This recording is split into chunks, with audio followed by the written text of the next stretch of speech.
Hello, everyone, and welcome to our coverage of Survivor 49 for Survivor Global. I'm your host, Shannon Guss, here to talk about episode 11. I thought this was a truly bizarre episode of television, and we will get into it with an outcome I will say I did not see coming. Every week I'm like, this seemed kind of obvious, but not the last couple of weeks. Well, Joanne, yeah, not Alex, and not this. So that's great, and in some ways confusing. Let's talk about it. Thank God, I will say, for the brains we've drawn to Australian Survivor cast, who have been just a wonderful addition to my guest list for the season. And to talk about it, I have our final four finisher, Zara, right here. Zara, thank you for being here.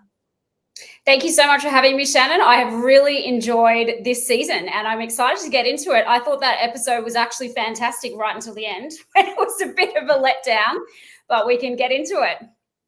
Yeah, I mean, I love to hear that you're loving the season. I never know who's watching because I kind of feel like everyone fell off. Even like a lot of the people who fell off, I'm like, you had like with Miles, I was like, you have to come back and like watch the season. But then I asked you and you said you were watching it and enjoying it. And I feel like that's a very fresh take, Zara. What are you enjoying about the season? Well, I think I watched 48 and it was just a bit too close to myself, just having been gone. I felt like I couldn't watch it as just an audience member, whereas now I feel like I'm really back and just enjoying it as a viewer, as opposed to watching it and still being like a backseat driver and saying, oh, it wasn't like that. And oh, it's so hard without food out there. I just can watch it and enjoy it. And I have to say, when this started, I could really see the archetypes from our season that were out there. So that's been fascinating for me to watch because I feel like I'm always almost watching parallel lives happening out there, what could have been for some of us. Yeah, well, backseat driving is pretty much what we're doing on this podcast all the time. But yeah, I mean, who do you see? What were the parallels that you see in this season? Well, I felt instantly that Rizzo and AJ are kindred spirits. They are the exact same person, the way they play, who they are, their facial expressions, everything. I felt like it was just another AJ watching. Miles, I felt like was Jason, the puzzle solver, the kind of like nerdy guy trying to get in and make things happen socially that always wasn't hitting the mark necessarily. Annie was myself. She was, 49, loved triathlons, all that sort of stuff, and felt a bit removed and like she couldn't get in with the cool kids. And then I felt like Karen was like MC, like quite physically intimidating. And she was very like mentally intimidating as well. And I couldn't find a Kaylin. I thought at the start that he might have been Jake. And then as I watched it a little bit further, and I have to say this, like reminding everyone, we all have a brother-sister relationship. I thought Kaylin might have been the snake, just like living his best life out there and Nearing people. Players out. Yeah. A favor. So that is true. Yeah. That's probably the best analogy. I mean, you said that you shared this with the graduates and they were kind of not with it. And I get why they feel that way. I feel like Miles would be like, I won.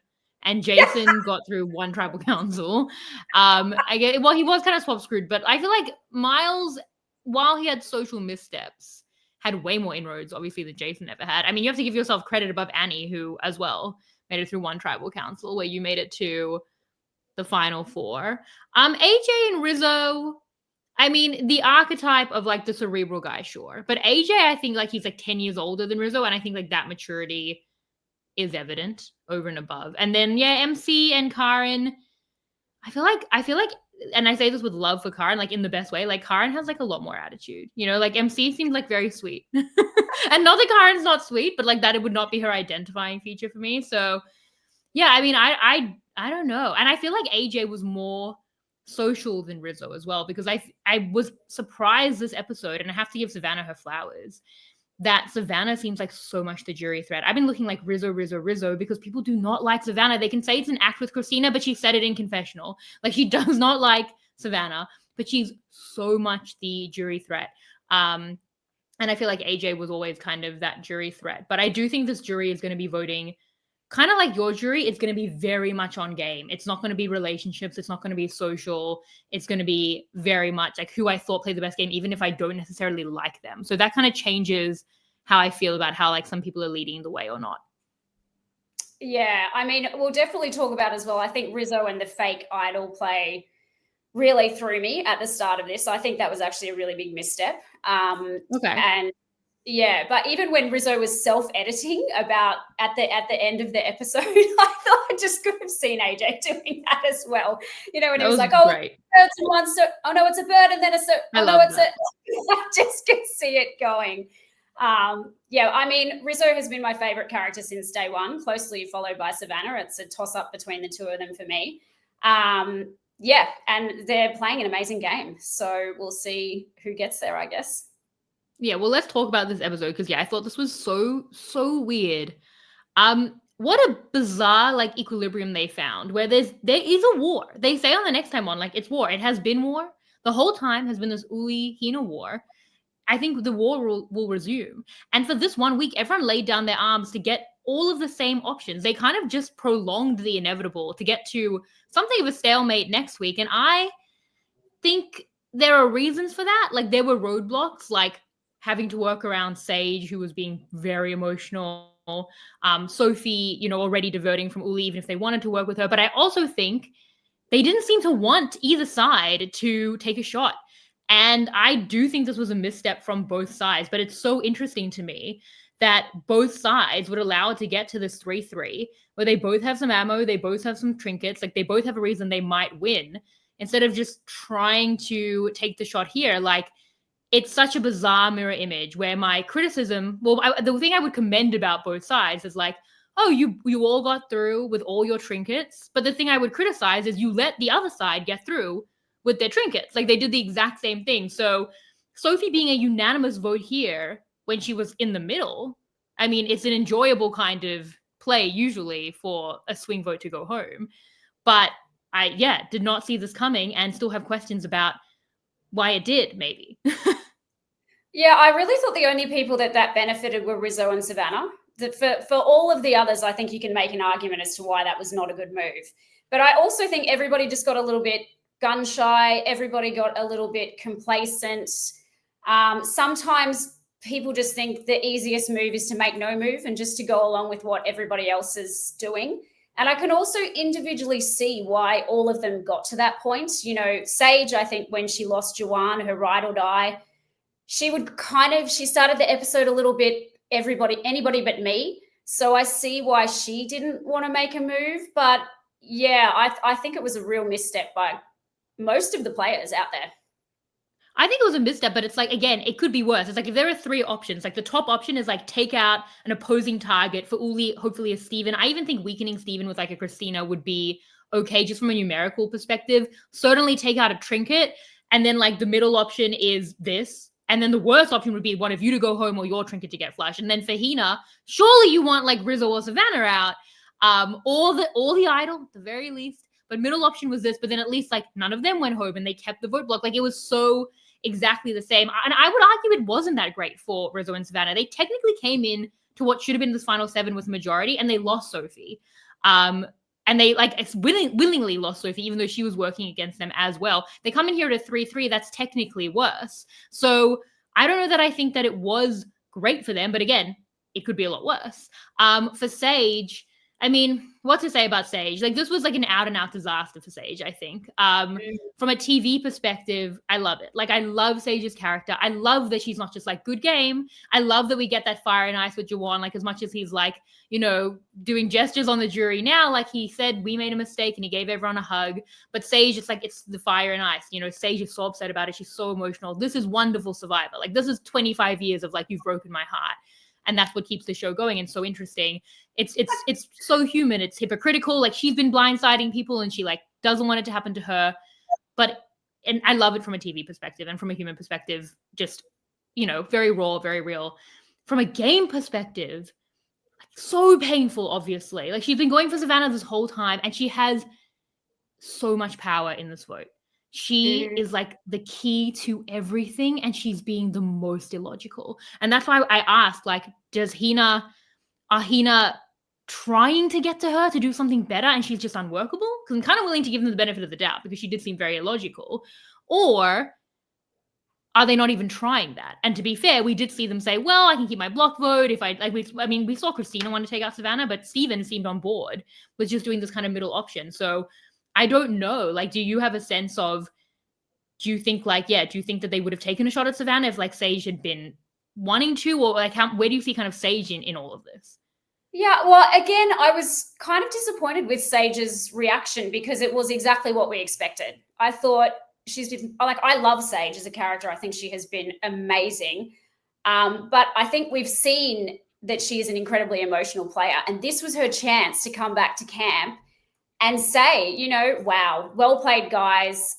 Of course, I'm upset. That's my bestie. But just to show a different side and to understand that it was gameplay and to not go down that emotional path. But she did exactly as we expected that she was going to do and got really upset about it. So I thought that as well was a bit of a missed opportunity from her. She could have really gone in a different direction and made herself more workable. But instead, I think that she gave them exactly what they've seen, and she proved that she is being quite unworkable. I think that as well, if she'd been able to use those emotions, to be like, you think I'm this person and I'll pretend to be upset, but actually I'm working behind the scenes to beat you. I mean, that's a very different player, but that's obviously what you want to do. Like, it's painful to me because the Hina 3 who come in here having just lost the vote, come in technically at a 4 versus 3, gain so much power because Sophie and Uli are turning on each other. And Steven does a lot of that. He protects himself. He takes himself out of the way as a target that people want. People seem to really not want to vote for Sage and Christina, probably seeing them maybe as goats for the end. So it gave them so much space because the Uli 4 that I think too generously credited them, but Sophie, Soph, Rizzo, and Savannah are voting for each other. That plurality of 3 of Christina, Steven, and Sage, if they were to stay together, have so much power. It's painful to me. Like, was Steven trying to get Sage on side for something cool? Because he's invested so much in Sage. He told her about Christina's idol. He is solely invested in Sage and never betrayed her, as much as I can see. She's betrayed him. Apparently, he knew about the Alex vote, but they took out MC and possibly they were in a tricky situation there. But he's invested so much in Sage. What I would have loved, and this to me is the move of the episode, Sage, if Steven goes to Sage and says, look, here's what we have. Sophie is voting for Savannah. Savannah, Rizzo, and Soph are voting for Sophie. Our 3 can vote for Rizzo. Then what will happen is if Rizzo doesn't play the idol, it's a 3-3-1 revote. We'll win on a 3-2. We decide who goes home. We'll vote out Rizzo. We'll come back. You will not have taken out Sophie, your enemy, but you'll have humiliated her. She'll have voted alone for Savannah, and they'll have voted for her. So we'll come back to a 3-2-1. I keep my block of vote. Tell her what you have. We will have so much power, and we'll have taken out Rizzo out of the game with his idol. Or what will happen is Rizzo will play his idol. We'll flush the idol out of the game. Sophie will go anyway. We'll come back to where we go, where we're going to be next week. You'll get Sophie out of the game, which is what you want regardless, but we'll have flushed out the idol. So that, to me, that's such a good plan. To win on a plurality. It's fun. It's flashy for the jury, which we know this jury is going to love. Is Steven trying to do that? Would Sage allow it? I don't know. But is Steven even trying to do something like that? I also don't know. So I would have loved to see this 3 do something very powerful on the fact that the other 4 had cracked, because it gave them so much potential. And then they used it to take out Sophie, who was trying to work with them, So not a lot was achieved, I don't think. Yeah.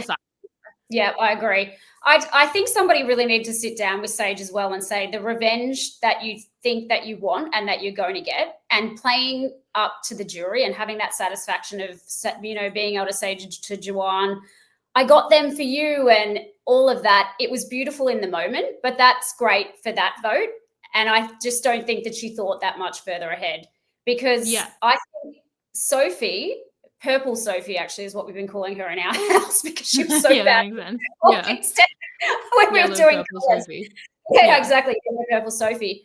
She was trying to work with Sage. She would have been great to have after this vote. And I just think, to me, in my head, I likened it in my own situation where they took Karen from me. And I was so focused about that and enraged that she had gone, because it genuinely does feel like your heart is being ripped out of your body when your bestie gets taken. And, we fired back and took out Logan, and I was so on board with that plan. And in hindsight, potentially Logan is someone who would have been good for me to work with further down the track. And I think that's what she's missing here, is that out of all of those options, I think Sophie and Sage would have worked together well, as opposed to, I think Sage should have been looking at Rizzo and Savannah and thinking they are the least likely people to play with me. She has said that they don't respect my game. They don't respect me. They don't respect what I'm doing out there. And they're such a powerful duo that I just think it was a real misstep to let her eye get taken off the ball. She has been so focused on Savannah, and this was the one vote where I think she could have made it happen, and made it happen very well, and had a really great resume move for herself too. And she just let herself get a bit sidetracked, I think, without much thought of what's going to happen next. Yeah, I mean, obviously, if she's going for Savannah and Sophie is, then and Christina wants to, then I do think that that's just like a pure 4-3, and no one has wanted Savannah out more than Sage. But I do think that this other Rizzo plan, I feel like I come in every week and I'm like, why not just put an equal amount of votes on Rizzo, flush the idol, and if he plays the idol, your target goes home anyway. I said this about MC, I said this about Alex, and I'm saying it now. And I think that there's something that you can pitch there to Sophie if she really wants revenge. It's like Sophie may still go. If Rizzo plays the idol, Sophie may go. Knowing Sage would probably tip Rizzo off, honestly. But if he doesn't play the idol and he goes, then Sophie, while the revenge is not that she's out of the game, there's still a humiliation of the fact that she's voted alone. She got votes from apparent allies or past allies in Savannah and Soph. She failed in her plan to take out Savannah, and now she's on an island and completely relying on us. And we can take her out next time if we want, or Savannah. Like, I think there are ways that you can pitch that where it's like, we will still get revenge. And isn't revenge meant to be a dish best served cold? Is that not the whole point? So it's like, the best players, like the Natalie Andersons, they wait for their revenge, and it's like, it will come.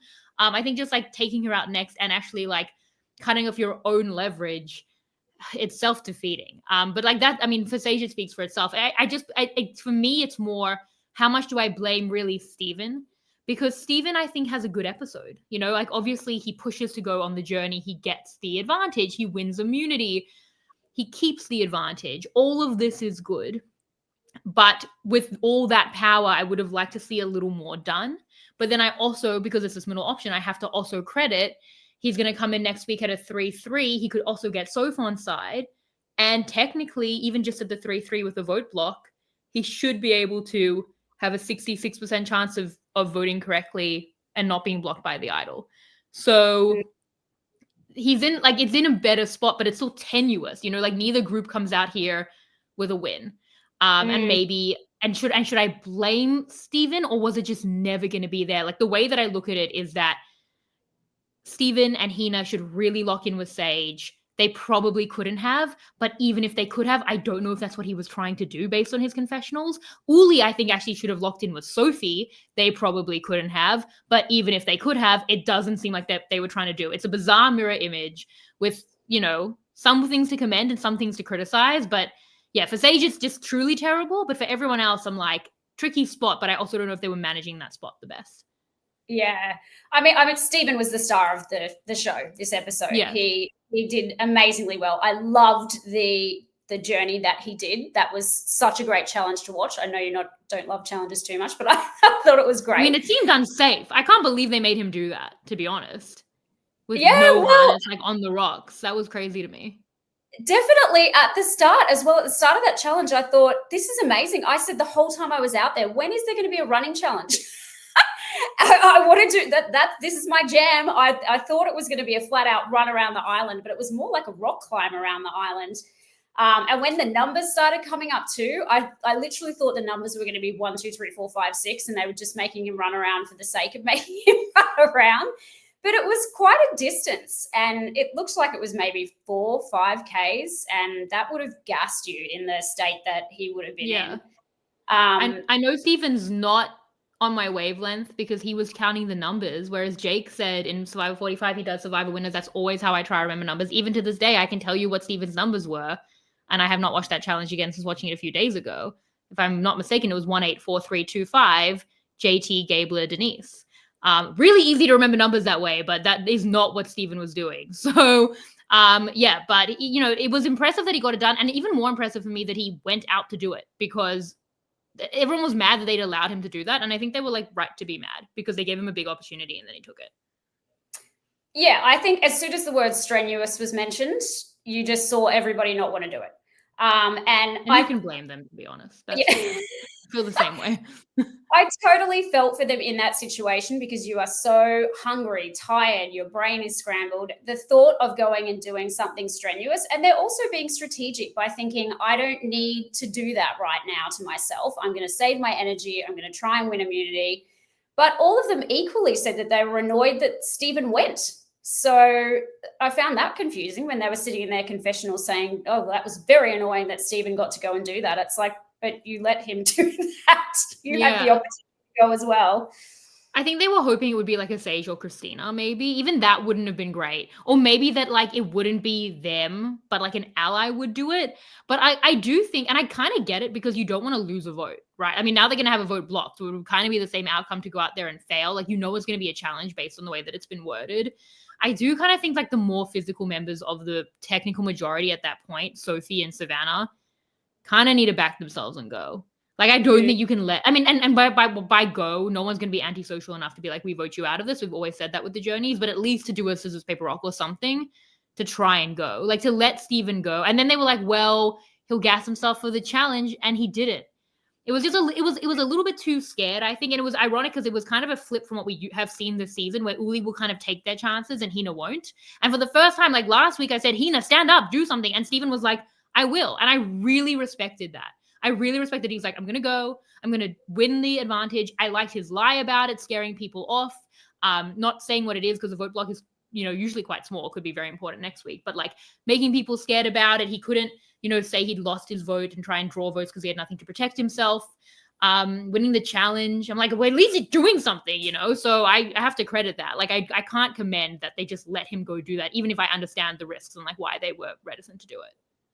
Yeah, I thought that was interesting when he came back because he was saying that he was trying to think what he was going to say. And I, in the moment, was thinking, what would I say? What would I say? And yeah, he used that perfectly. He actually used it to even more of an advantage for himself because Rizzo, who is obviously a diehard Survivor fan, made it seem like it's something even more than what it actually is. So again, it all played out really well for him. I also, when he came back, I noticed that the pot was so far in the air still. So you had to think that whoever was going on that journey, they really wanted to win that advantage just to see it all play out because he had so much time. He probably could have walked around that island and he still would have got back in time before that pot smashed. Yeah, I feel like you really have to back yourself, but I did like it. I think it kind of shows when he comes back and he doesn't try and draw votes, which would be obviously saying he doesn't have a vote. That kind of shows it's not an idol, but I don't think they would have thought it was an idol. And he's right that it is best case scenario for Rizzo to think it's something more dangerous than it is. And I think we kind of see the dominoes start falling then because Rizzo's like, well, now I might try and like make a deal across the aisle. Which again isn't necessarily the best case for Stephen. It's nice to have it as an option, but it wasn't also, I think, the best case for Rizzo and Savannah and that like Uli contingent. So I think Stephen's doing a lot there. And to be fair, a lot of that is on the misread of what the advantage is. So he's doing a lot really well. I think even with like the reward choices, you know, it worked really well for this plan of the middle option to take Rizzo. In a perfect world, it'd be like take Christina and Sage and sell Sage on a cool plan because she's so powerful. But it's just a small little reward, and that's like so transparent, and the other group have an idol that it's almost not worth the transparency. So I don't think there's a lot he can do there. Like, I think Stephen was quite limited here. I don't know if he pushed beyond those limits or if he could have, or if he tried, but he can't use the vote block here and get it to more than a tie without Sage. He doesn't have Sage. It feels like Sage is pretty unworkable. He protected himself. Like, he comes in as the target and comes out as someone who I think should be poised to win the next vote. Like, has a vote block. They think he has a vote steal, which would give him a splittable majority, which would be a disaster. I'm so surprised Uli would allow that to happen. But even in not being in that good a position, it still should be a somewhat winning position other than just guessing the idol from the target. So I'm gonna fence it this entire podcast because no one did the best or worst thing. But I see like the good things he did as well. Yeah. I don't think I would have taken Christina on that reward if I was Stephen. Yeah. I thought he should have taken Sage and Rizzo. Those were the two that I thought he would have gone with. But again, I understand, you know, he was kind of trying to be a gentleman about it. But that surprised me. I think once you're taking Rizzo, like once you're taking, like then, you know, like you are like going all in on this like middle plan, like Christina, I guess, might as well eat. You know, if you want to like really do something against Uli, you could do Christina and Sage because that's your group, but that's so transparent. At the point where they're all going to be voting against Sophie, and that's the plan that you're emboldening by your choices, like as long as Sophie's not there, it almost doesn't matter who eats. So I guess, you know, it's fine. Yeah. It's not like it's a spa reward as well that's like overnight, or, you know, they were there seemingly for like 45 minutes, just like right near camp anyway. So Yeah. it's kind of fine. Yeah. Yeah, I was going to ask you what your thoughts were, because I actually finished last episode confused with Rizzo's idol play. So I wanted to take you back to that and ask what your thoughts were about that, because when I watched it, I genuinely thought, oh, was his idol fake the whole time? I had to go back in my head and think, oh no, hang on a minute. There actually has to be a real one because he's been talking about it in confessionals. So I was so confused by what the point of that was. Well, that was my hope for the plan. Like, your confusion about whether it was real, I was hoping everyone would be like, wait, was the idol never real? And that, to me, I think I aimed too high. And then I was like, wait, but they all found it together. That's unbelievable. Someone from Uli would have to have it, and the options are pretty slim. So I kind of, in the moment, was working back on how impressed I'd been by that. I think last week we came to the fact that we thought it would be theater first, or cinema, should I say. And then I didn't think it was to gauge the tribe or to try and read them, because I thought that it was really clear. Like, the read that Sophie had given them so much information was already so clear. And then this episode, we find out that he was going to play it to try flush Christina's idol. But Christina, in prime Hina fashion, was ready to just play the idol, which was so crazy to me, because I said this last week, like, why? Like, even in this episode, they're like, we really thought it was Steven because everyone was saying Steven's name. It's like, that should mean it's not Steven. Like, again, if they're all going to betray you and vote for someone, then why would they give you the real name? So the only way that I thought that it made sense to play an idol on Steven would be to try and flush Rizzo's idol, have actual a majority of people who are saying, they're saying it's going to be Steven, but it's not a majority on Steven. Then you play the idol. They get scared because that's their target. It's not going to be a winning target, but it is their target. Rizzo plays the idol, and you can win either with the one Rizzo vote, or you could have won on a revote. That doesn't seem to be what they were doing. Like, they really thought that Steven was the target because they'd heard that, but like, people lie on Survivor. And if you were going to be doing that, then I thought that the you should be doing it to flush the idol from Christina and Steven's standpoint, and it didn't even work. So I don't know. Like, their play made less sense to me, but Rizzo's play, it felt like he was trying to have fun with it at this point. Like, it really was purely cinema, I guess, at the end of the day. So for Christina, I mean, all I can say is I like the fact that she played it for somebody else. She tried to take a swing and do something, and it just didn't work. So I'll give her some credit for trying to do something with the idol, admittedly not the right thing. Rizzo, I just felt like it was too much. Like, and I adore Rizzo. It felt unnecessary to me. It felt performative for the jury. Oh, it was performative. It was it was literally wholly performative. Yeah, but kind of for no reason. And I think that he has really shot himself in the foot. And I will take this back if Rizzo turns out to be the winner. But I think that it was too much. And I think he's now put a massive target on his back, and nobody is going to want to take him to the end because of that. I think he overplayed his hand. It was unnecessary. To me, it was pointless, and he was just doing it for fun. And if I was sitting there, I wouldn't, on either side, if I was sitting on the jury or if I was sitting there still in the game, it wouldn't have impressed me very much. I just would have thought, overkill, I think. There's definite eye roll potential. I'll say for Christina, like, she played it on someone else. I feel like she should have almost ruled Steven out as a candidate for the votes.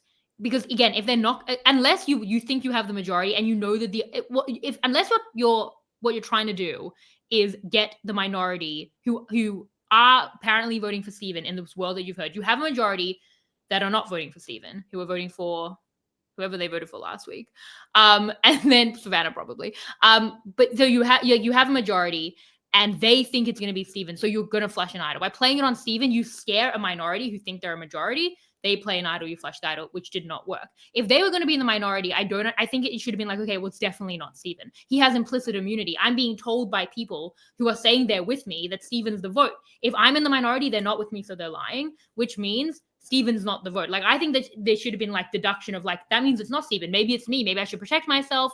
Possibly they could have split. She should have protected herself, or maybe even at that point, probably she's only going to protect her or Steven. But I thought it should have actively ruled out Steven as an option. I think that's why I'm critical of it. Like, while Steven really seemed to appreciate it and like she did take a shot, it was a swing and a miss, I think, on information that if anyone was against her, if any of her 5, Sophie, Joanne, or Sage were against her, then them telling her Steven is a lie because they're lying to her about even being with her. So it should rule Steven out. That's on Christina and I'm weeks in, but I don't get it.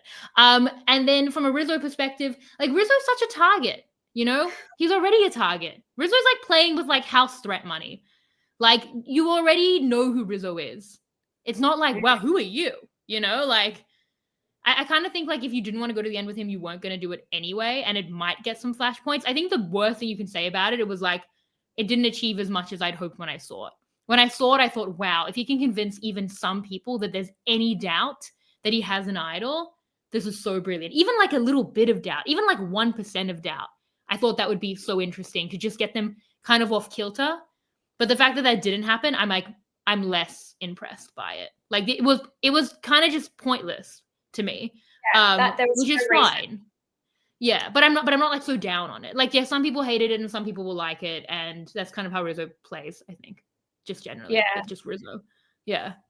Yeah, I mean, I have loved Rizzo when he said as well, when he's like, I didn't come here to get 8th, so I'm just going to do whatever I feel like, and you know, like if I go out at 8th, that's fine. Whatever. I'm trying to win, and that's the path that I'm trying to get to. But yeah, I just didn't feel like this added anything to his game. I don't think. Yeah, it probably didn't add, but did it subtract? Was it annoying enough to the jury that it took away from the game? I think is the question. I think it might be annoying to the players that were out there. Yeah, I would have had Rizzo fatigue. Sage hated it. Yeah, exactly. Yeah. Jawan, I think he said like in his exit interviews, like he was like, hey, but I think Jawan could come to respect it. I think Nate would enjoy it. You know, I think the thing is like Rizzo might sit next to Savannah, and Savannah seems to be leading from a jury perspective. So it's about having fun with it. I also think he like had a plan to try and flush Christina's idol. Somehow, you know, get up to play it, have her play it, and then have it be ruled fake after she's already played her idol. It would have been a tricky maneuver. They were talking about this on Know-It-Alls about how he'd have to be like fumbling for his keys, which was great. And then I think when it didn't work out, he's like, well, I've already made this fake idol. Like, when am I going to have it like go to waste? Like, he was, you know what I mean? Like, it made sense to try and flush the idol. Yeah. And then at the point where the idol had already been flushed because Hina, which is hilarious. Like, it's actually so on point for this season. But like, Christina just plays it, which again made so little sense to me to play it on Steven, but she already does it. It's like, great. But now I've already made this thing. Like, you know, is it a sunk cost, or like, can I do something with it? I think he was just like too far in the hole at that point. He couldn't like pivot away from the plan he'd had to like have this moment. Yeah. I mean, I completely understand it if he was using it to push Christina to use hers, but at the point where it wasn't necessary anymore, I probably would have pulled the pin. But like, yeah. Yeah. He's like, you know, he's just been waiting. He like made it. He went out of his way. I think it was just that. He was just like, I spent so much time making these little damn beads on this string. I'm using it. Yeah, it was a moment. I think for me, like the main thing from last week was like, I was so disappointed in Rizzo when he got up to play what I thought was the real idol. I was like, why would you do that? You know, you haven't voted for Steven. What are we doing? And even though this didn't make a lot of sense, it made a lot more sense than like playing the real idol. So I was like, hey, great. We're all on the same page now, kind of. It is funny that we spent the whole week speculating, and then he's like, just kind of had it. See, that's kind of fun, you know. Like, I don't know if it would get me as a juror. It got me as a viewer, so I enjoyed it. So, and it's also, and I think the other part of it is that they are playing for 50, and it's not even something that's like this hidden thing because Jeff said it on the show and it made the air.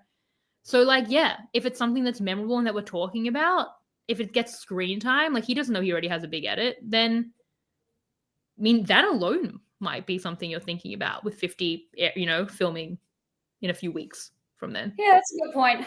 I think as a viewer, it momentarily confused me, and as a player, it irritated me. But yeah, I mean, as a pitch for 50, sure, why not? Go big or go home. That's definitely the best thing it did. Out of everything. I'd love to talk about both Sophies. Where does this go wrong for purple, yellow Sophie? Not purple anymore. She got a good second half. But yeah, like do you blame her or is everyone else being weird? Like what did she do wrong to go home here unanimously? I don't think she did much wrong. I think that she was trying to work all the angles. Maybe she was too much in the middle. But to me, that would have made her an ideal player because I really don't think that she had it. To me, she was a number to scoop up instead of being someone that should have been unanimously voted out. So yeah, I don't blame her too much for what happened here. Do you? Not a lot. Not a lot. I mean, she misread Sage, but Sage is being so illogical. It's very hard. I also think that she was doomed by how protected Steven was and how much Uli, like they did turn on her, but I don't think they would have if Steven was an option. Like she was kind of doomed by the fact that they don't seem to want to waste a vote on Sage or Christina, which is unfortunate. So maybe the thing that we can criticize is that she didn't go out of her way to, it's not even the block vote. It's not even going on the journey. She should have gone on the journey, but like if she's the challenge beast, she has to win that immunity challenge. Maybe it's like, it comes down to just that. I think, yeah, Uli turning on her kind of feels like she just ran out of a bit of room. I will say, by, flip-flopping and trying to do so much on pretty flimsy social capital, the worst thing you can say is that, like, no one cared to prioritize her. Like, no one was vouching for her. It's a unanimous vote. And obviously being blindsided unanimously is very unfortunate. But, like, there's no one, you know what I mean? Like, at that point, she's in such a flimsy position. She's trying to do a lot, and no one's going to protect her. So that might be something you could criticize, maybe, that just no one will like stick their neck out for her and protect her or even give her information at that point when it's unanimous. I do think sometimes there is a lot of talk about players being socially insulated and no one's going to go for them. But on the flip side, it is actually that everybody knows that when it's time to go for them, it's just going to be unanimous. So they don't get talked about so much because you know that you can very quickly get everybody on board. So I think that's sort of what happened with her. She was kind of just floating around, but everyone knew that when the time came to get rid of her, it would be no struggle because, as you said, she didn't have anyone who she was particularly close to. There was the only conversation that I thought she really missed was when she was talking to Sage and she said, "Oh, who are the numbers?" And Sage kind of went, "Oh, yeah, okay, well, it's like you and me and like Steven and Christina. Oh, yeah, like that's 4." Like she was very obviously trying to think in her head, "Oh, who can I tell her that will be voting with us for Savannah?" Because it was, to me, it was pretty evident that she was thinking through and trying to pluck the names of who she could tell her it was. It seemed very not genuine to me, but obviously when you're out there, there's a lot that gets said to you and you're constantly sifting through information. So I don't think that she can be blamed too much for missing that. I think, yeah, I just think she was one of those people that it was never going to be too tough to get everyone on board to get rid of because she was kind of just skating around in the middle the whole time. And I mean, people talk a lot about challenges and challenge beasts out there. I don't think that as much emphasis needs to be put on that because it only takes losing one challenge and then it's your time to go. So, yeah. And well, they were saying she's a huge threat. Yeah, but I mean, there's 3 different people that have won 2 challenges. So Steven, Savannah, and her. Yeah, so I mean, she's obviously very fit. Her and even Savannah running around after the chickens, you can see that she's very fit. She's a physically fit girl. Steven, I am more surprised at. Everyone said that he's come from nowhere physically, but I do think a lot gets put on these physical challenges where, to me, it's a lot more about the social capital that you have and who's going to protect you. And that's where yellow purple Sophie fell short. Yeah, I mean, I agree. They were saying that she's a huge jury threat.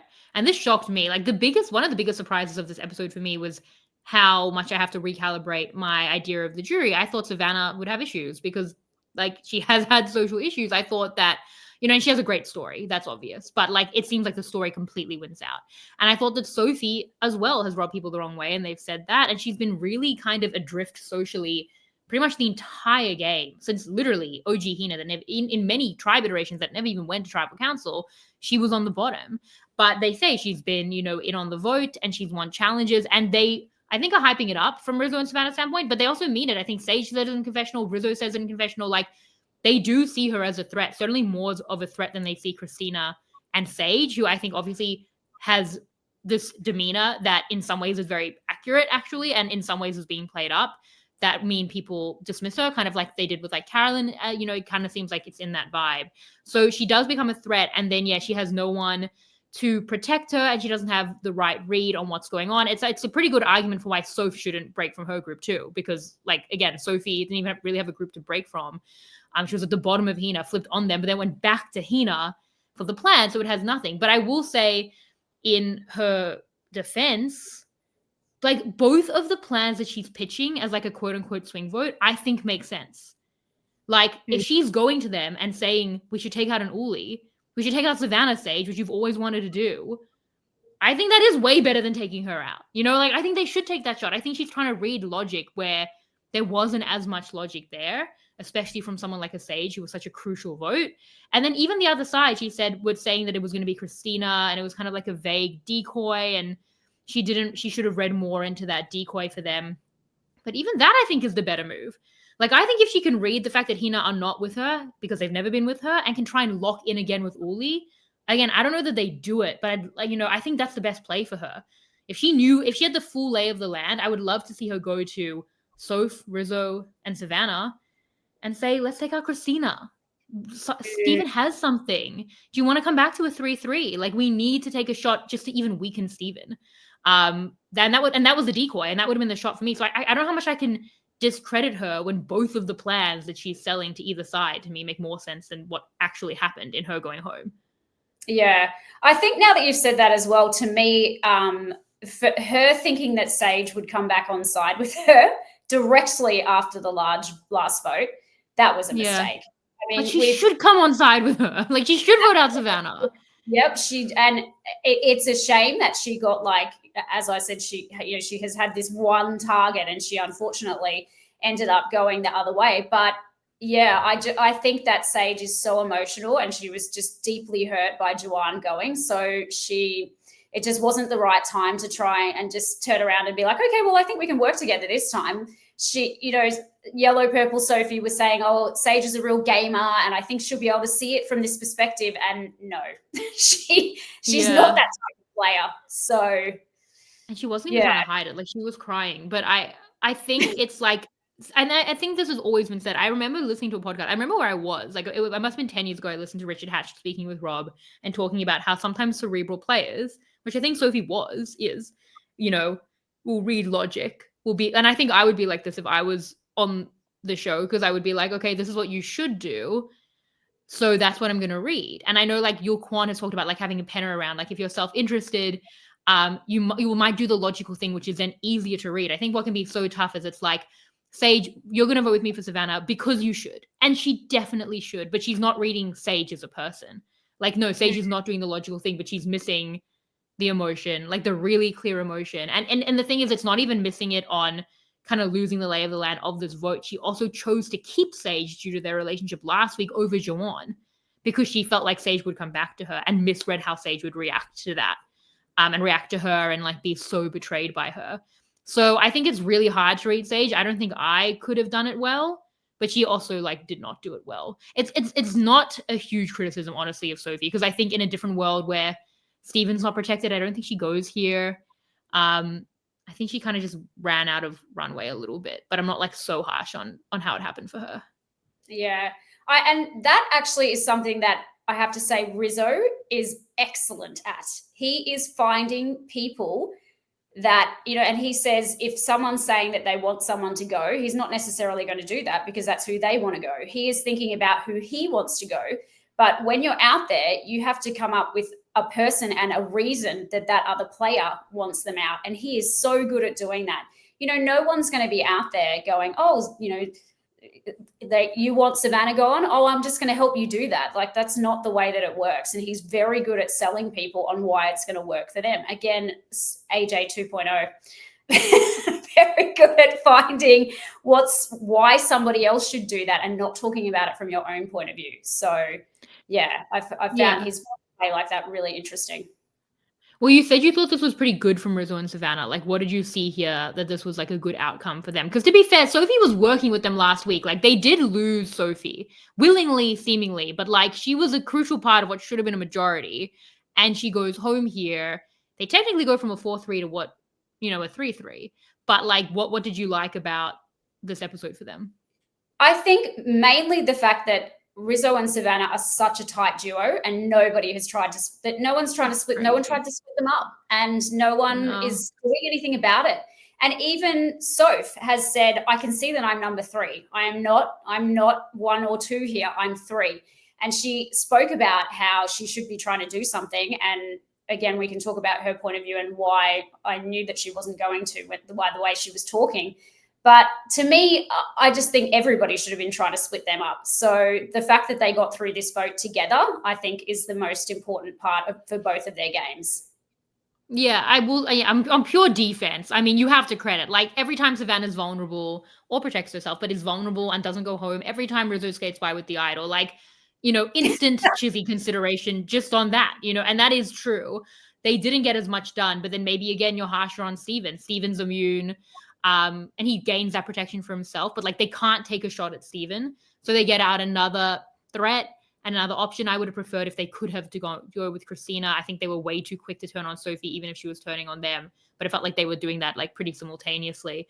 But to be fair, neither of them win immunity, and they still survive. So I think I mean that was clearly what Rizzo was very based on. He was like, he literally said, as long as the 3 of us get through this, and if he can keep his idol, he saw that as a win. But he knows that Steven has something. So I don't know why. Like, what's the plan next week?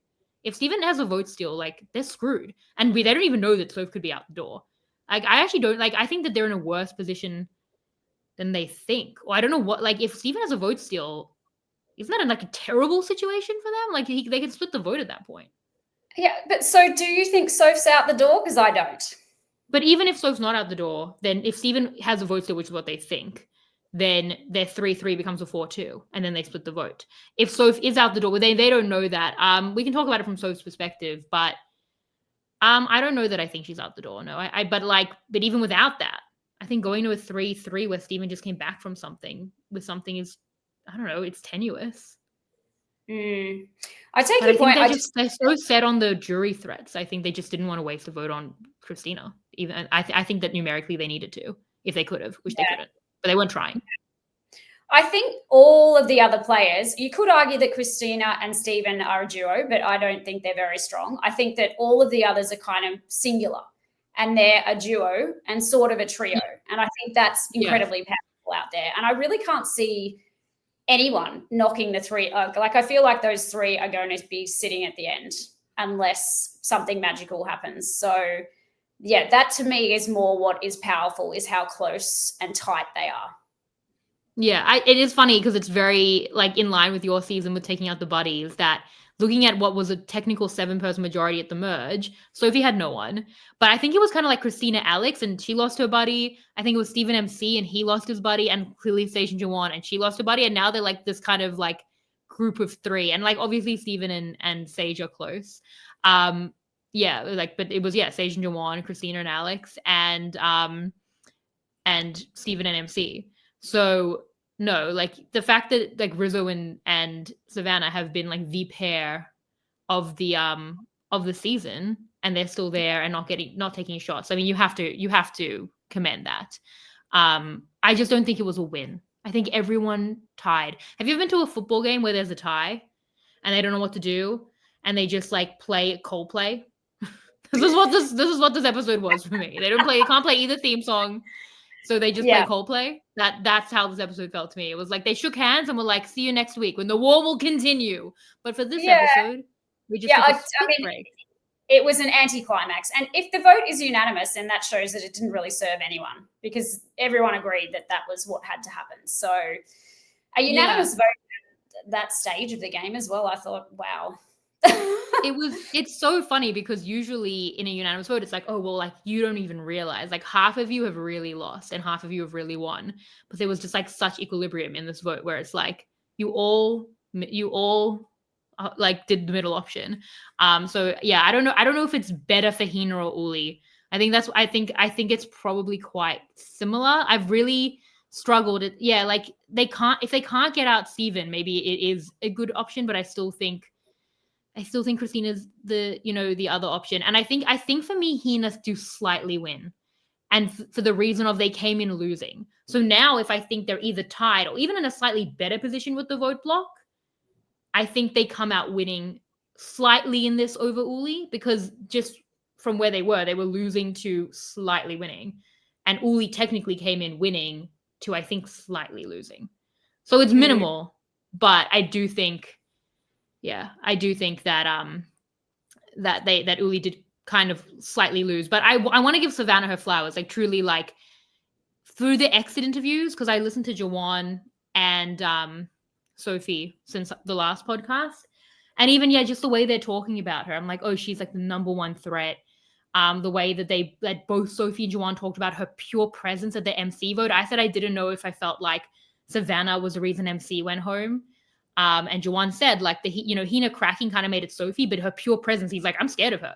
Like that really, like, her vote, I think, in what, like, what should have been a 3-3, but she saved her vote. But like, I think just the presence and how intimidating she is, people will vote for that in, I think, a very like heady jury.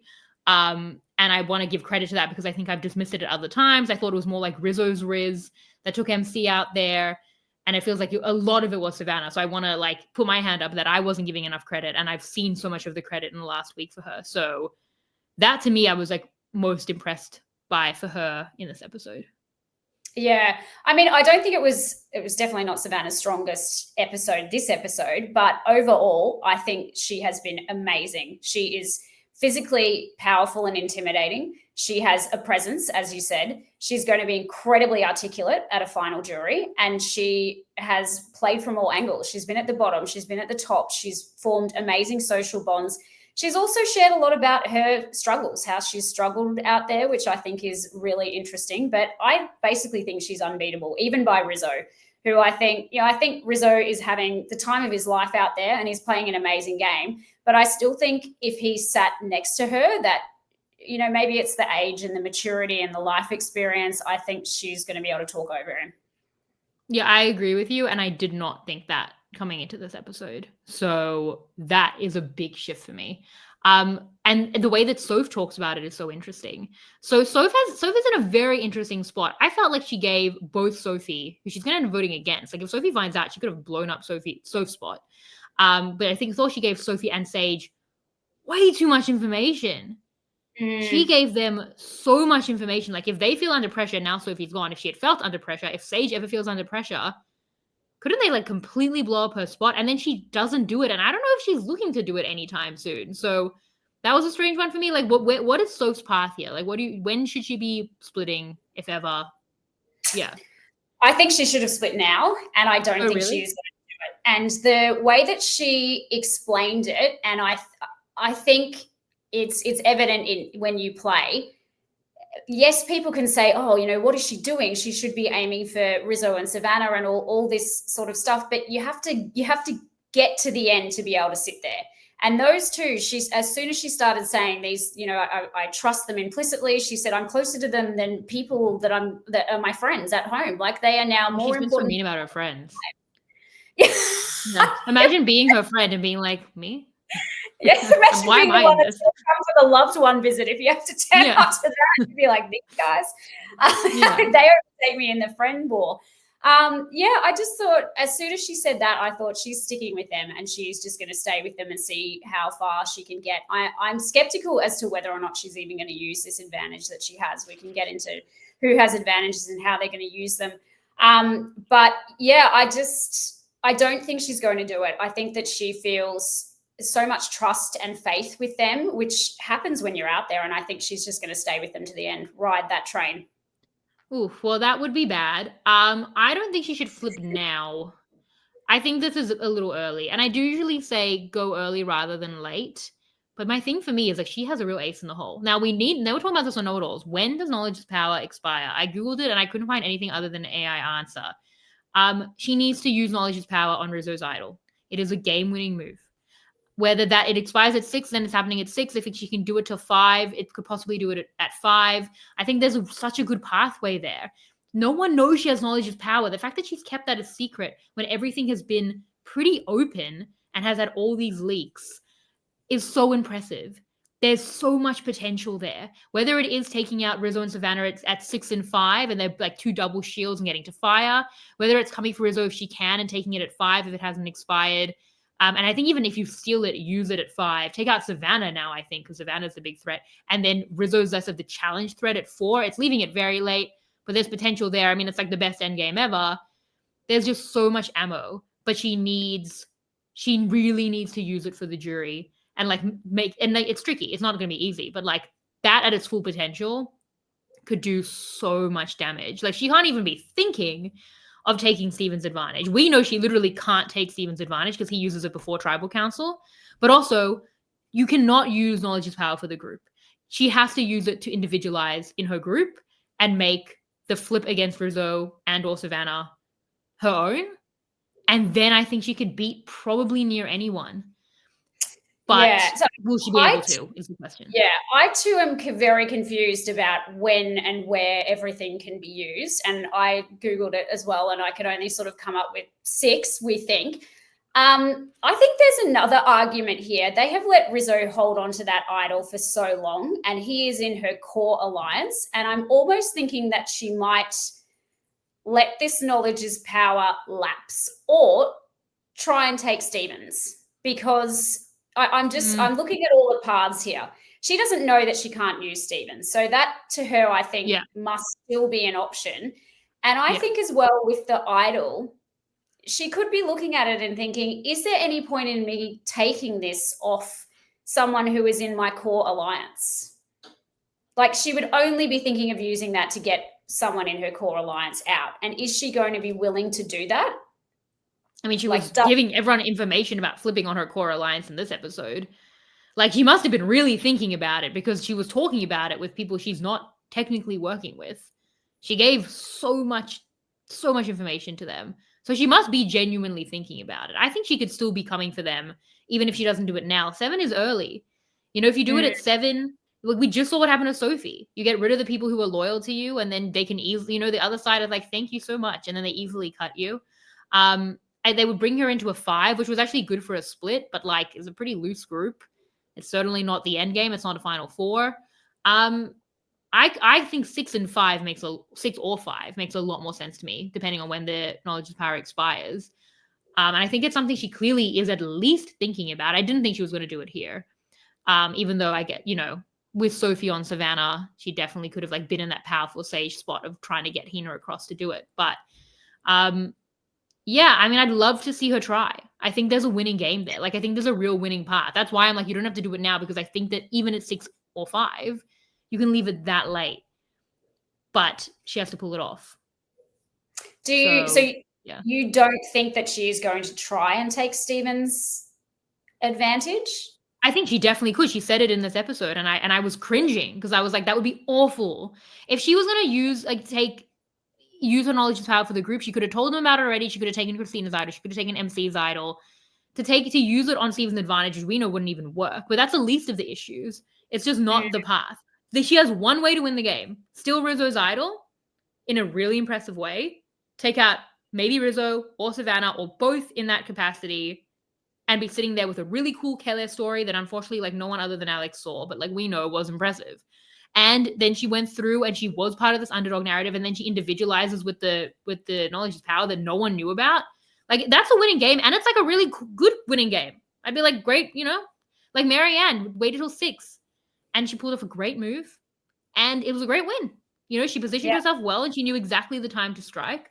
I think that time could still be coming for Soph. Whether she's going to do it, that I don't know. But yeah, I definitely think there's a lot there.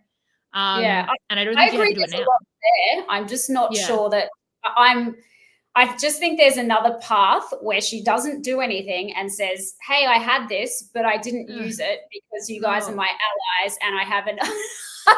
I don't think that's a winning game, but I think that is another consideration that she could go down that path. And I do agree she needs something here, because I think people in Survivor we don't really remember the start. Like, you can do Yeah. whatever you want at the start of the game. That's what I think. Nobody cares. No one's watching about what happens there. What everybody's remembering is what happens at the end. So she needs something here because, yeah, I mean, she had a hell of a start to the game. So many tribal councils, so starving. It was traumatic to watch. But I think everyone's moved on from that now. It's a very even playing field, and she's made amazing moves. She's gotten herself in with Savannah and Rizzo, but there has to be something else, I think, to get her across the line at the end. But I do think that there is another path where she doesn't feel like she needs to use it, which is going to be a real shame. And I don't think that's a winning game. But yeah. If she doesn't use it or tries to use it on Steven's advantage, it would be very unfortunate. Even if Steven's advantage would work, like, and the thing is as well is like, if Steven's advantage, like, even if taking it would work, but Steven's advantage could be of real risk, not only to her group but to her. Like, yeah, with Steven's advantage, it puts him on the back foot next week, and like they could target Soph as the least likely to have the idol played on her. I think it's worth risking going home by not taking the advantage or taking it as she thinks she can to take Rizzo's idol, because she cannot win the game without taking Rizzo's idol. She has an ace in the hole that she has not told anyone about. That is so good. I hope that she doesn't try and use it on Steven. I hope that, and like, to be fair, like if she used it on Steven and it worked and they won the vote that way, she would individualize a lot that way. But I still think it was unfortunate hearing that she's kind of behind the eight ball from a jury perspective, worse than I thought, I think. Yeah, I kind of was like, well, she did, she survived Kayla. Like, I would think, and people really like her, but that's just not what the jury's thinking about. Hearing how high they are in Savannah, that's not a good bet, where I thought it was at least a possible bet before, because, again, people don't like Savannah and they really like her. And without her having any of that, I think she needs to individualize more than just thinking to win a vote against against Steven's advantage, which wouldn't even work. I really think she just needs to steal the idol. Letting it lapse would be tragic. That would be painful to watch. So I think she knows. She says she's 3 of 3, but it doesn't matter. It's a final 3. Well, it's a final 4, which is final 2. I think Savannah might take her if she wins the challenge over Rizzo. I don't think really it's about getting to the end. I think it's about winning at the end, and I think she's 3 of 3 of that 3. So I would love to see her do something very flashy and cool with this like trinket that she like found and like has been able to hold on to and told no one about. And that can only be against Rizzo, even at risk to herself, against what she thinks Steven has.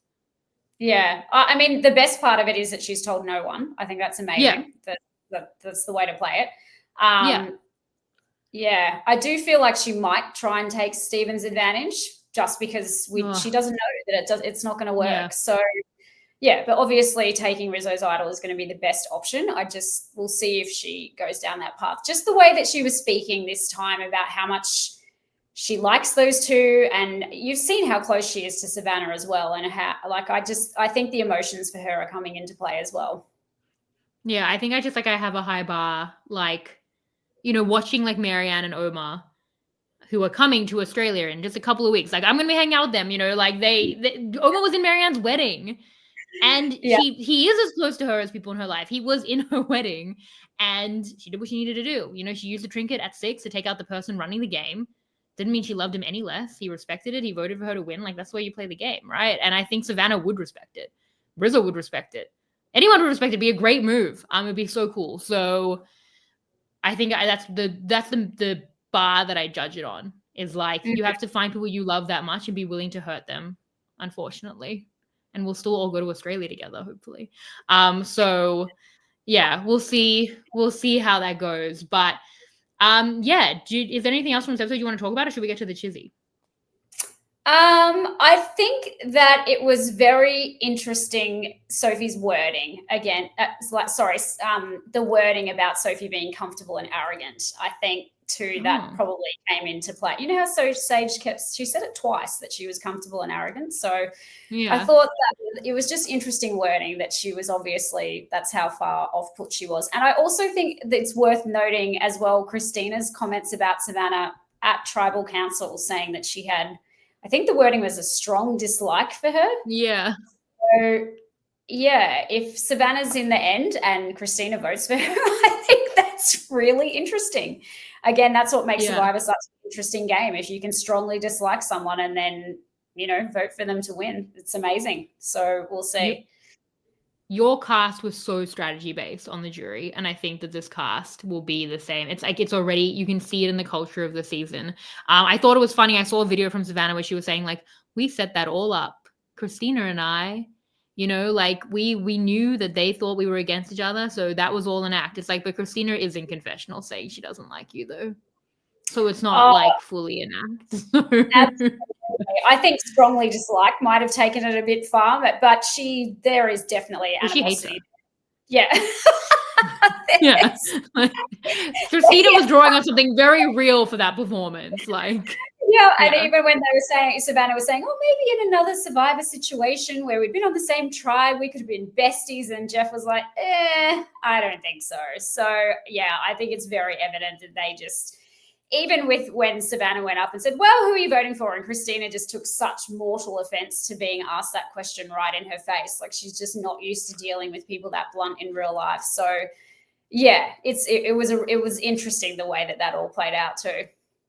Yeah, my favorite moment of the episode pretty much came in the last few seconds when Sophie said, oh my God, I'm going to be the other Sophie. It was so meta because she has been the other Sophie the entire season. And the fact that she was like, that I guess wasn't cemented. Like, it's like an interesting way that like the show has to be like, so she's before us in time, but we've seen how it plays out because we've seen the edit. It's like, yeah, you are the other Sophie. Like, it just was, having her realize that was so meta and wonderful. Like, it was almost worth all the annoying Sophie stuff to get that moment from her realizing it in the moment on TV. What do you make of her edit? I think it was a bad edit because she was like one of the most interesting members of Hina, I felt. And she ended up being really important to this, the most interesting parts of the game, these last few votes.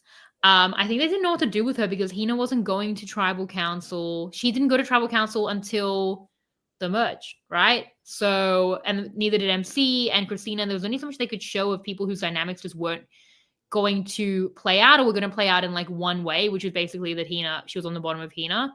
And they just couldn't tell that story, I think, because it wasn't playing out. It's, it's more format than edit. The edit could not cope with it, but it's more the format of like, I don't want to see people go to tribal council for the first time at the merge. I want to see them play. I want to see what motivates them, but there's only so much story you can tell when they spend 2 weeks of the game not at tribal council. So I think it's just that made it tricky. Yeah, I think she should have been allowed to comment on something. It was odd, her popping up halfway through the season and all of us being like, oh, who? Like, there's another Sophie? Like, yeah. She's been an interesting character. She must have had some things to say at the start. So it's a shame when characters just get that left out of the story. And I was reading through some of her exit interviews too, where she was just saying that she felt gaslit and felt like she was there too. And it's definitely, there's 24 hours in a day. They can only cover so much. There's all of that as well. And I guess at the end, she did get an interesting and great edit too. But yeah, it was strange. Yeah, I think it was like Hina was the least interesting tribe. They never went to tribal council. None of her tribe iterations went to tribal council. She's one of 2 Sophies. The other one went like almost like exclusively to tribal council. There's so many S-name women. Like, and I know this stuff sounds like trivial, but like, I think it was hard to differentiate her. And she's also like a very matter-of-fact person. I thought it was great. Like, I thought it was really interesting. But she's not going to like from the get-go have this like sob story that they love to kind of edit that way. So I just think that I don't think they knew what to do with her from an edit perspective. Mm-hmm. They were like, this is going to be important, but we just don't know how to introduce it. And I think so much of that is the format of the new era. Hina, in general, probably, again, were the least interesting TV tribe, but were underserved. And they've always felt like the extras in the season. And we never saw them go to tribal council. So they've only been important as it relates to their war with Uli. They've only been important as it started to then work into the larger dynamics because they didn't get to play for so long. It's really, I think it's more formatting than anything. Like, I pity the editors, actually. Like, it's a tough one. They probably could have done a little better. So I don't pity them that much. But it's tricky. Yeah. I mean, I feel at the end here too, I think she's spoken a lot about the money. You just handed Savannah $1 million, and she's talked about this $1 million, and I'm kind of like, well, what's her motivation here? Why is she here? she want the $1 million? She obviously wants the money for something. So can we hear a bit more about that? Or, yeah, I just thought that was a bit missed because I like knowing the people's motivations. Like I've always said, when I watch Survivor, I'm not really interested in looking them up outside of the show. Like I just watch the show. So you need to give me the information about why they're there and what's motivating them whilst I'm watching this, hour and a half or however long it is. I agree. She's so matter of fact. Like someone like Christina, again, who didn't go to tribal council at the same time as her, but Christina's story has been very emotional, very personal about her mom. Like she has that. And maybe Sophie does, but we wouldn't know, and maybe it's just more that's, again, they struggled with that character. They didn't have a lot of time to give to her because of the way the game was structured for her. And then they didn't have like a clear, like personal hook like they've had for other characters and then kind of struggled. But I agree. We never really knew anything about Sophie. We know a lot about a lot of these other people. We know that Steven works for space. We know that Soph hates her friends. Like we're learning things all the time, but like I think with Sophie, like she's almost like she's such a matter of fact player. They just didn't know what to do with her. I had fun with her though. I think she was a good character. Yeah, I feel like Christina, her motivation is personal growth with the story with her mum and everything, and I feel like she's won in her own way. She's gotten everything that she wanted to get out of being out there. So for her, like the prize money in the end potentially isn't as important as it is for some other characters. So yeah, I do think that's a misstep when you don't understand why they're there. Like what are they doing there is what I like to know. Yeah, I agree. But that moment was wonderful though. The moment was wonderful about her finally. Yeah, the Sophie Soph thing has not been something I've been interested in, but that moment was perfectly meta. But let's get to the chili. Take it away, Jacob Sager Weinstein and MC Color. 1, 2, 3. It's getting kind of chizzy. 3, 2, 1. All right. I found this really tough. Do you want to go first, or should I go first? You can go first. I'll see if we match. Yeah. So again, incredibly difficult because everyone did such a similar thing. I really struggled between, honestly, mostly Steven and Savannah of like who should be getting the 3 points here because it's hard, like Uli came in with a majority and lost it, but Hina should have gained that majority and technically lost it, but there's so much of that on Sage, and they should have even been able to win with a plurality and lost that, but a lot of that's on Sage.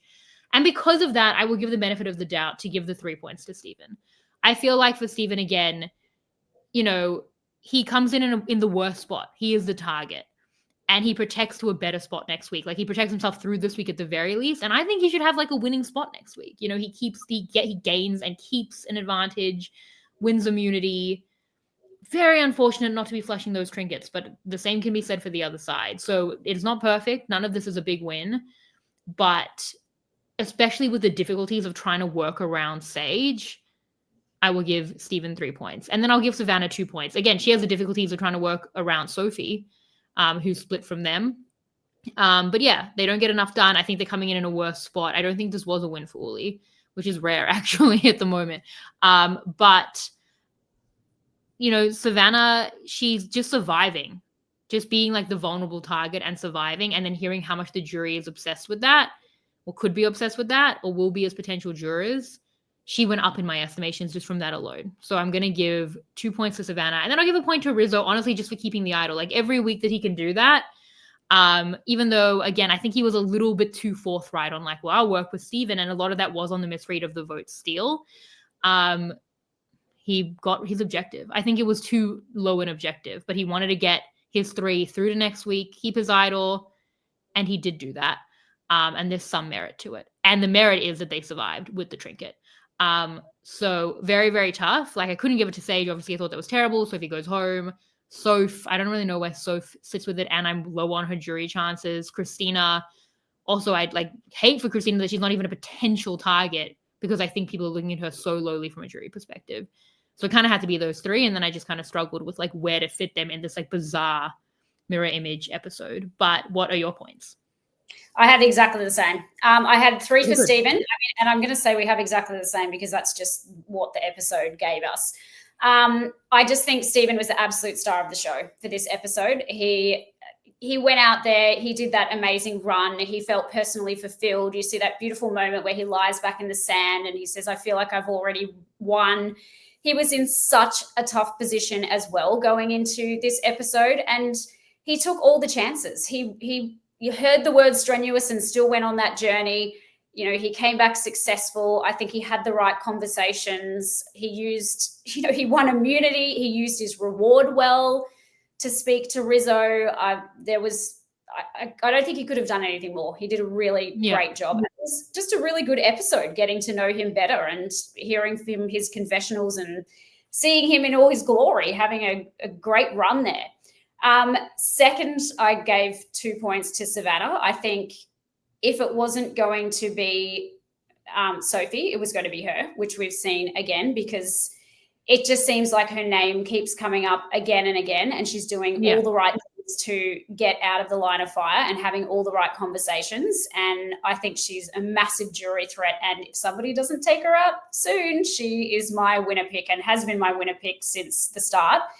And again, Rizzo, I think, did a really good job at the reward challenge of thinking that Sophie would be a good idea. As I said, I think what he does really well is convincing people that the person that he wants out is the right person for them as well. So, yeah. We had I had no different points to what you did, but I think that was what the episode served us.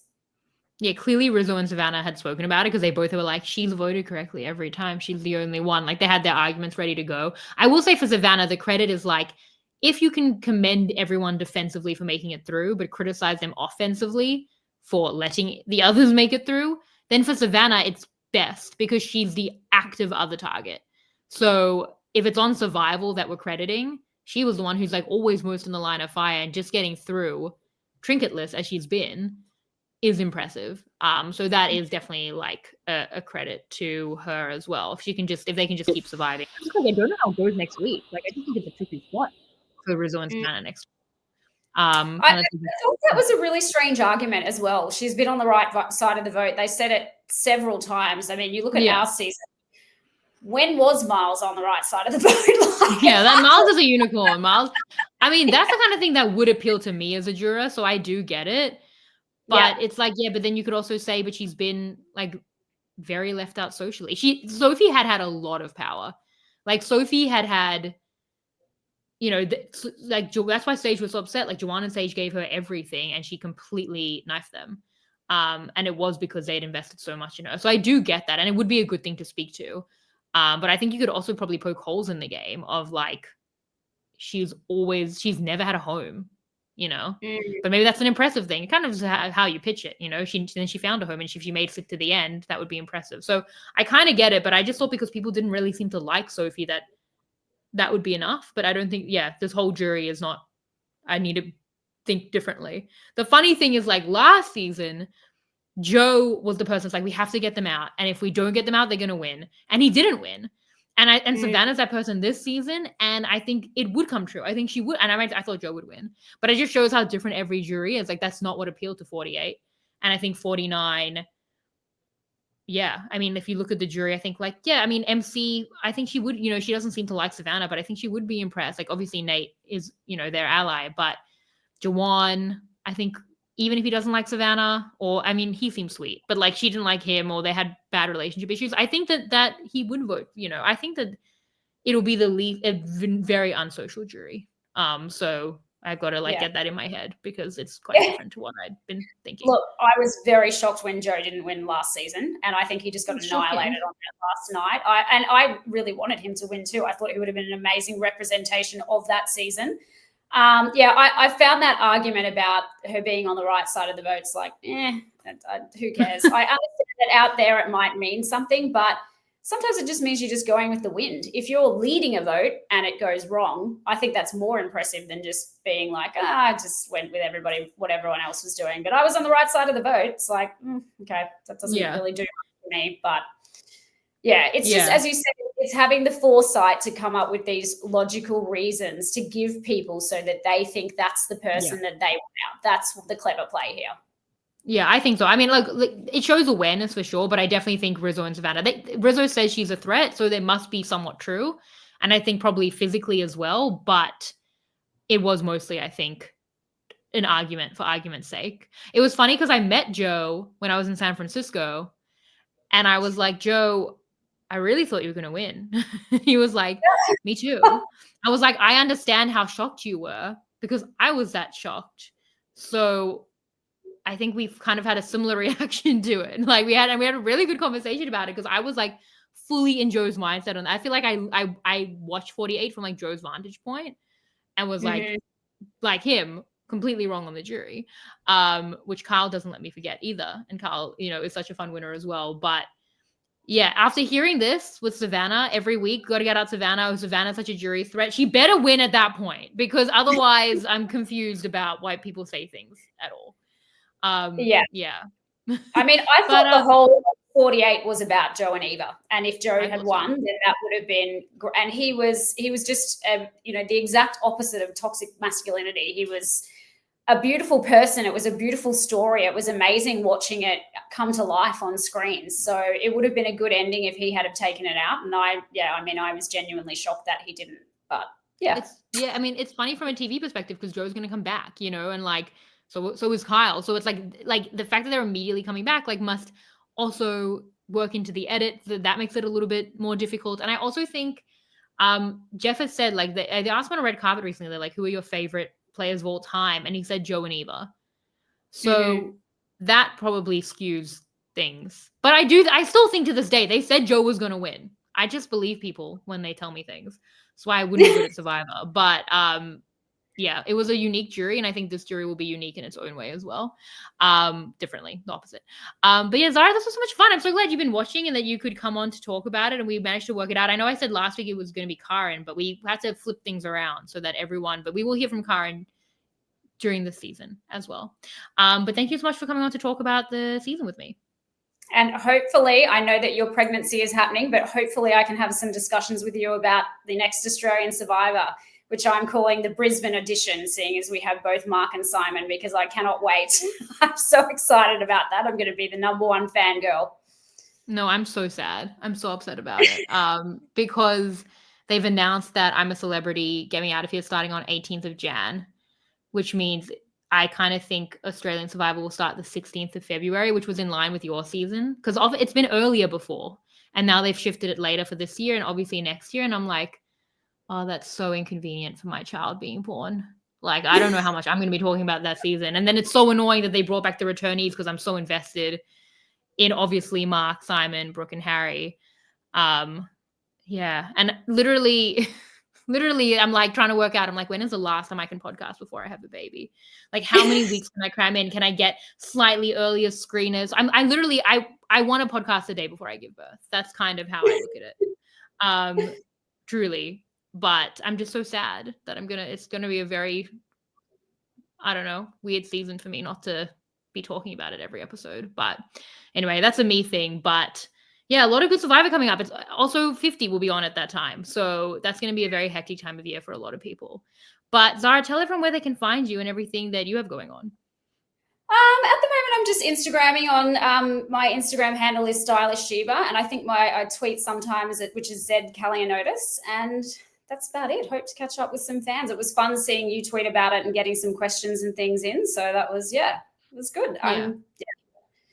Can't wait to discuss the end season with everyone too. Yeah. Yeah.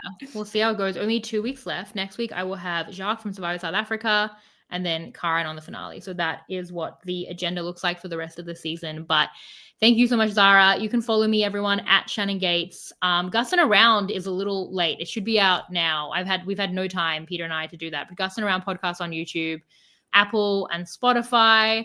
Then what else? I did a Wicked podcast. That was a couple of weeks ago. But if anyone is really late to the Wicked train, on the Tastemakers, Grace and I spoke about Wicked for Good. I think that's it. I think that's all I have. But thank you so much, Zara. Thank you to our team behind the scenes. Thank you to all of you for listening. And I will see you next time. Bye. This is RHAP. We know reality TV.